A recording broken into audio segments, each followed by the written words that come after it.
You pick a question, and then I'll read it to you. With Dan being such a money expert, how has that made dealing with money together difficult? Okay, that's a good one. We actually talked about this the other night because I had said that I think there's times I felt in the past that because Dan is the money expert, whatever he thinks I should just go along with. And I think as we have, stop that. I think that as we have gotten further in our relationship, and that was probably the first year or two of marriage, and we just celebrated our 9th anniversary. So just as we've gotten further along in our marriage and more experience with budgeting, I think that I've come to realize that just because Dan is an expert doesn't mean that I always have to go along with what he says. So my opinion has more weight than I used to think that it did. So, in a partnership, in a marriage or whatever, it's 50-50, just maybe because one partner is more experienced or, with something doesn't always mean that they are the right person, they are right, or that they, you have to go along with what they say. So, it's about compromise. So. Mm-hmm. So follow-up question. So, as far as like, you said that you've realized that your opinion has more weight over time. So did you feel that it didn't have a lot of weight to begin with? And like, how did you decide, or how did you get more comfortable like sharing that opinion? I think that earlier in our marriage, I would think that maybe my opinion didn't, I don't necessarily want to say matter as much, but to me, you had more knowledge, you were more likely to be right or to make the best decision in that moment than I was. So I felt that I needed to defer the matter to you, or if I was unsure about something, whatever you said, that should have been the final answer. And I think as we've gone further along, we've both been able to express that it's a compromise and 50-50 as far as deciding what we're going to do with the decision that we're trying to decide, Okay. So it's just that knowledge and that confidence has grown over time. You don't look like you agree. The answer is yes. Over time, because this is something that we've continued to do, not just for a couple months. It's something we've done now for years. That I feel more confident with my money making decisions, as far as giving my opinion to you, deciding what we should do. If I have an opposition, I'm not scared to say that in front of you and hurt your feelings or whatever is going to happen. So willing to speak up and say what I have to say about it. All right, next question. All right. I'm reading them to you. Be honest, doesn't Dan just do all the money stuff for you? Be honest, doesn't he do all the money stuff? All right, well, I would say as far as it comes to budgeting, Dan usually puts all of it together. We have some Excel spreadsheets. He's super fantastic at that. I am not super fantastic at Excel, but you do you on whatever is the best. But he puts together some Excel spreadsheets. We kind of crunch the numbers for how we were doing this past month. We kind of look at next month, and then I approve the budget. Do you really do everything joint when it comes to money? I would say 95% of it, yes. Okay. What's the 5%? The 5% is I know that we have some of our own separate retirement accounts. I think we have one that's together, and then I think we have ones that are also separate. Kinda.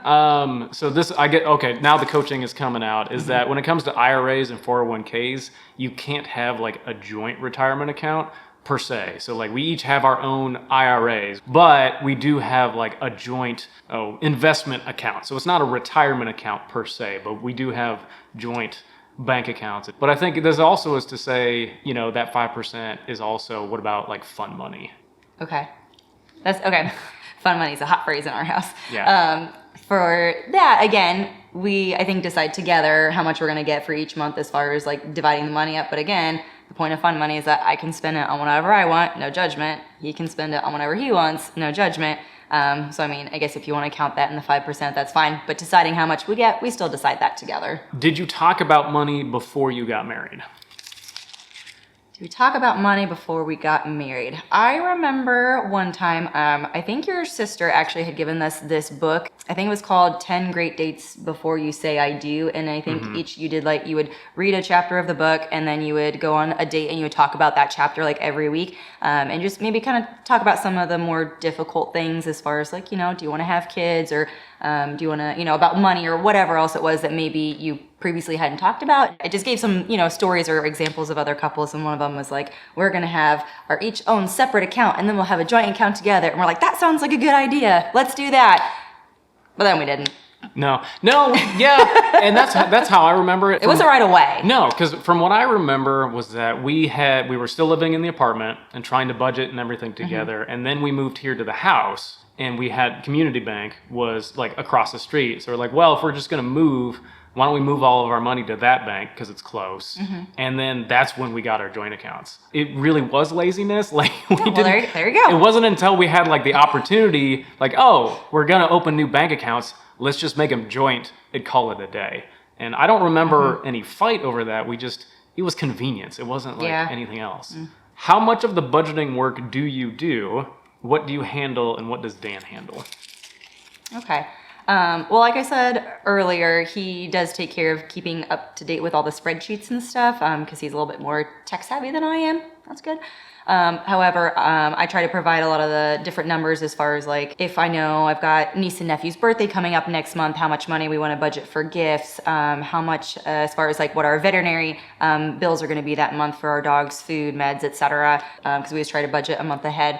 If I've got numbers, I say, hey, include this in the budget. Then I just email or text him and he puts it in for the next month. So yeah, I mean, and what I try to tell all my clients is that yes, I'm a money nerd, and so I probably do 90% of like the work on the computer and apps and stuff, and you might do 10%, but then all of our decisions are 50-50. Would you agree with that? Or? Yeah, and then he'll put it together and I'll look it over and say, hey, you know what? No, I think we need to change this or, add more money this or for whatever reason. And, so we look over it together and change the numbers. When it comes to money, what does Dan do that annoys you or used to annoy you?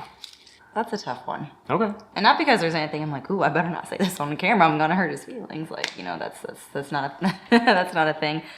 He asks me a lot of times. He goes, when I'm explaining something to you, do you feel like I'm mansplaining? Trying to tell a woman what to do about what's the right answer. And I feel like he's very conscious of that. So I feel like whenever we're trying to discuss or he's trying to tell me something, explain something new, that he does it in a very conscientious way to make sure that I'm not feeling stupid.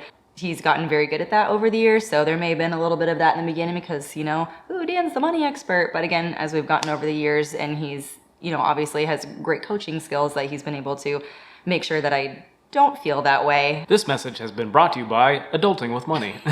All right. Okay, so this is directly for you. Okay. Have you always been good with money? Me personally, I would say yes. Growing up, I wasn't one of those, I didn't have an allowance. I wasn't a kid that had an allowance. If I wanted to buy something or needed something, I'd use birthday or Christmas money or ask my parents, and that was fine. I was involved in a lot of activities in high school, so I never had a job. I was always trying to just do extracurricular activities. I did get a part-time job when I was in college, but I think that I never really had a difficult time balancing the money. I didn't even get a credit card until we got married. Yeah. So when we were trying to get the mortgage, yeah, you didn't basically have a credit score. Right. You did have a credit score, but it was like hidden in like the special bank. Like banks could find it, but we couldn't get one through like Equifax or any. Yeah, I never had a credit card until we got married. So it was the knowledge gap that I was mostly worried about. It's like I know a lot, and then you didn't, then I just never wanted to overstep my bounds. Do you think a couple can have a healthy relationship with money and still have separate accounts?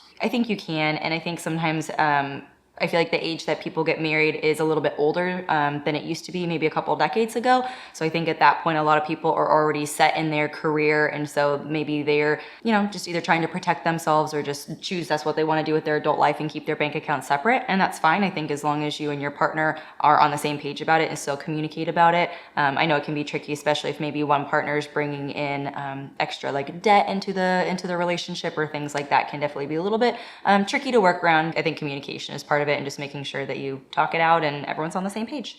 Oh, well, this kind of goes back to what we were talking about earlier. So what are the steps in your system or what are the steps in your budgeting process? For me personally, I have like a little accordion folder and it keeps all my receipts in there. So that way I kind of keep track of everything. So we do use a budgeting app called Mint. And so I would say I try to maybe like on my weekend, anything that I've maybe purchased that week, I'll try to just take 5 minutes and just categorize in there so I can keep track of it. Sometimes I don't do that, and then I need to do it all at the end of the month when we're trying to get ready for our little budget meeting, and that's fine. I'll go through the app and just try to categorize and make sure, because sometimes it automatically categorizes it into certain things, and I realize it's not right, and so I just kind of get it back to its right spot. And we decide the numbers for the next month, how much we're going to need for, gifts or memberships or food or, everything that we'll need as far as, categories for budgeting for the next month, and then, decide on it and talk about it. All right. So, do your friends who are couples do different stuff with their money? I'm sure every person is different, so it is very likely that I feel like other couples don't do exactly what we do. You don't have to rat out anybody. I don't know. I guess that's not always something that I talk about, with my friends or with other couples as far as money things and budgeting and what we do. I guess sometimes they probably ask what we do, and I'll give them a little tidbit. And so giving the suggestion of if for example, maybe you have a $300 membership fee to something that's renewed every year, and rather than just paying it all in the month of January, if that's when it's due, that we save X amount of dollars every month by splitting it up over 12 months. And that way, when it comes around in January or whatever month that it's due, you're not having this big cut out of your bank account that maybe will hurt a little bit. So this question wasn't in the bowl, but what budgeting habit or money habit do you feel took us a while to get used to? I think when you first start budgeting, you're trying to decide how much you actually need to put in your budget for every month, because I feel like the first month we said, we're going to put $30 in toiletries. Well, here we are $100 later, maybe, just trying to crunch the numbers for the next month is deciding what are you actually spending on certain things. And so I think that for us estimating, I feel like was a little bit hard. And then I feel like for the first couple of months, maybe even up to 6 months, I feel like our estimations for what we were going to spend or needed to spend was definitely a little bit off. And again, it's not just something that you'll figure out, I think, in 1 month. It's going to take, I think, like 3 or 4, or even a couple more months to be accurate on what you're actually spending on certain things. What would you say are the biggest benefits that you found with us managing money together and budgeting? I would definitely say the best benefit is because we are planning ahead. I think it helps us out, especially if an emergency pops up. I think that's really important. We have a very elderly dog, and sometimes she's been a little bit needy as far as like emergencies, health-wise and stuff like that. And so I think that's definitely been helpful for us as far as like budgeting our money when emergencies pop up. But I also think that this may sound kind of silly, but I feel like sometimes when people get to the end of the month, maybe they're still just trying to, stretch that last dollar to make it last till the end of the month. I get excited at the end of the month because when we have our budget meeting, I'm like, ooh, how much money is actually left in the budget? Because maybe there's something that I found, over the month of August that I really wanted to maybe buy, but we hadn't planned on it. So I was waiting till now a new month of September. However, well, maybe we spent a little less on gas than we thought. Maybe I've got the extra money that I can buy something with it. So I kind of get excited at the end of the month of saying, ooh, maybe there's a little extra right there. I can get a little something that maybe I wasn't planning on earlier. And this is why being on the same page is so awesome, because it's, you guys watch me say these things in these videos and you're just like, okay, just Dan does everything, but no, she's smart too. Like she knows it too. So this is, and this is what I'm hoping gets across in this video, is that once you have that shared knowledge and you're speaking that same language, this is how easy it can be to work together with money. But it's taken us, well, it probably didn't take us all 8-9 years to get used to it. It probably only took maybe 1 or 2, but it still takes time. It's not going to happen in a month. It's not going to happen in 60 days or 90 days, but over time, it gets, I don't know, it just gets easier because we both become experts. Yeah. And that's the best part.